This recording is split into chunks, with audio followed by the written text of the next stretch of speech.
It's Saturday, June 27th. Not a whole lot to show on this update, but I do have some ripe pods we'll kind of go through, and there's a lot of vegetative growth. It's been really hot here for the past 2 weeks, close to 100 every day, some days 100. I think a couple days we were over 100. So pod production has pretty much stopped, as I mentioned in the last video, but today's the first day that's the heat wave's lifted.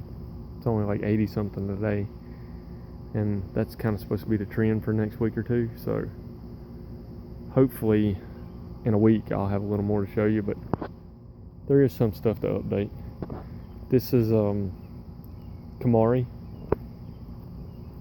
These are pretty nice little peppers. I typically don't like the really small ones, but these have turned out to be pretty good. Just a bite. Grab a couple of them with a meal. Turns out pretty good. Some of them are really small, some of them are a little bigger, but it's a good pepper overall. 7-pot Primo. Again, you can see the growth coming in. We did have a lot of curled leaves, but that's corrected, and you can see the nice, pretty foliage now.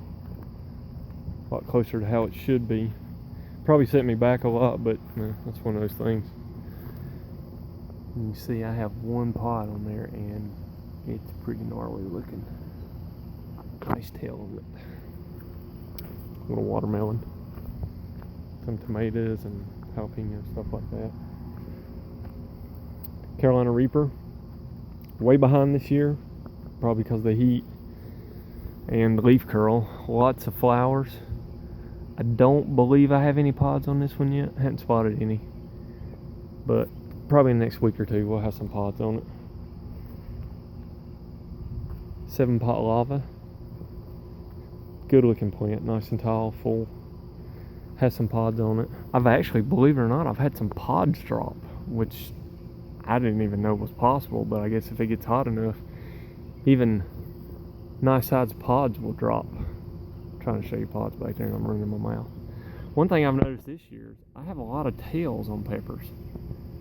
I don't know if that's from the heat or if it's from something else, but I'll try to show you. There's a couple more plants that have tails on them. I don't know, strange. Not sure if you guys have any theories about that. You can see all the blossoms that have dropped. Jamaican hot chocolate. This is one of my better looking plants. It also has lots of pods.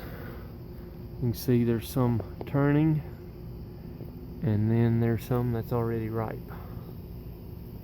There's a few, 2 or 3 on here that are ready to be picked. There's another nice one. That's a ripe one right there.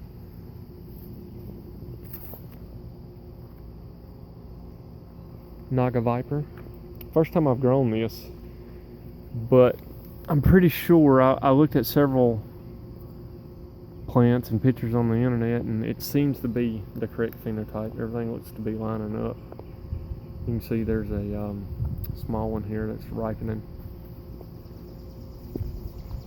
Cayenne keeps kicking. Sooner or later it'll grow. Yellow Billy Boy Doula. You can see got some nice pods ripening up. This one's so close. Just got a little green on the bottom there. Never grown these, but I'm assuming because it's turning yellow, hopefully it's the correctly named. Cappy Brain Strain, and I call it the Cappy Brain Strain because I got these seeds from Cappy over at the Hot Pepper. You need some good sauce. He's got excellent hot sauce. He's got plenty of seeds that are true. You don't have to worry about whether you're going to grow a brain strain. I only have one pot on this plant, and there's no denying that is a brain strain. And pretty much everything you get from Cappy you're going to be able to trust like that. I suggest if you're looking for seeds or sauces, look him up. He's a good guy. He'll take care of you.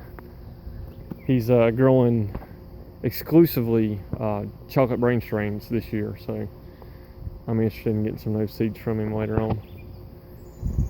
Got a jalapeno. We just harvested a lot off it today. Had some friends come over, and you can see there's still lots of pods on it. Billy Biker jalapeno.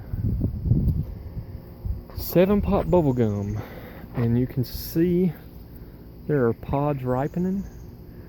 I am just waiting, hoping and praying that the caps and stems start to turn red.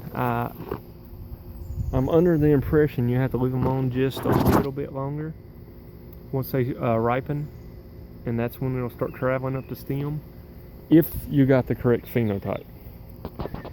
If not, then it's just going to be a red 7-pot, and you'll have to try again next year. So, fingers crossed.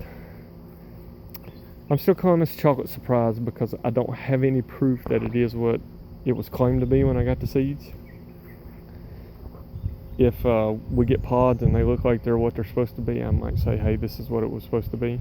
We'll go from there. But I don't know if you remember, this guy looked rough. He was thin, leaves were curled. I wasn't even sure if he was going to make it. I thought he might die. There is a pod in here somewhere if it didn't drop. Couldn't tell you where it's at though. You can see lots of flowers forming now. A lot of stuff that didn't have flowers the last time. I had some plants that didn't even have flowers, and now they have a lot. Jay's Peach Ghost Scorpion. No pods on this one, but it's getting big. It's spread out, and it finally has some flowers on it. You can see those flowers. So hopefully, with the weather cooling off and it not being so extremely hot this week, we'll get some pods on these guys. 7-pot Jonah Butch T. Oh, and I think this is another one. I think I missed a plant that had a tail, but oh, here, yeah, you can see there's another one. And this is 7-pot Jonah Butch T. These are seeds from a plant I grew, so there is always the possibility of a cross. I got these seeds from RD back in Virginia, I believe, and he got them straight from Butch T, if I remember correctly. I've grown these before. They are scorchers, so unless it crossed, always leaving that out there. I don't know why my camera won't focus today, but unless it crossed, that's legitimate, and it has a tail. I think there's another one. I can't remember if Jamaican Hot Chocolate had a tail. Maybe you guys can educate me. I'm not sure what would cause plants that normally don't have a tail to have a tail, other than obviously the possibility of a cross, but hopefully that's not the case. Last but not least, my red Butylochia, ghost pepper. I don't believe there's a pot on this. I hadn't spotted it if there is, but we're finally getting flowers. And you can see it also has recovered. It had a lot of curled leaves, and it was kind of thin. I turned them maybe a week ago, six days ago, so they kind of look a little rough. I try to turn them every week, 10 days, 2 weeks, something like that, to even them out. If you don't, then the backside, which doesn't see the sun, looks kind of rough. I just kind of like to keep everything uniform if possible. But anyway, that's where we're at. You can see got a lot of ripe pods. Well, maybe not a lot, but several ripe pods. But the next week or two, it'll probably pick up a lot more pod production and probably a lot more ripe pods. So that's where I'm at. If you guys have any advice, questions, comments, anything's appreciated. I'll see you again in about another week. Take it easy.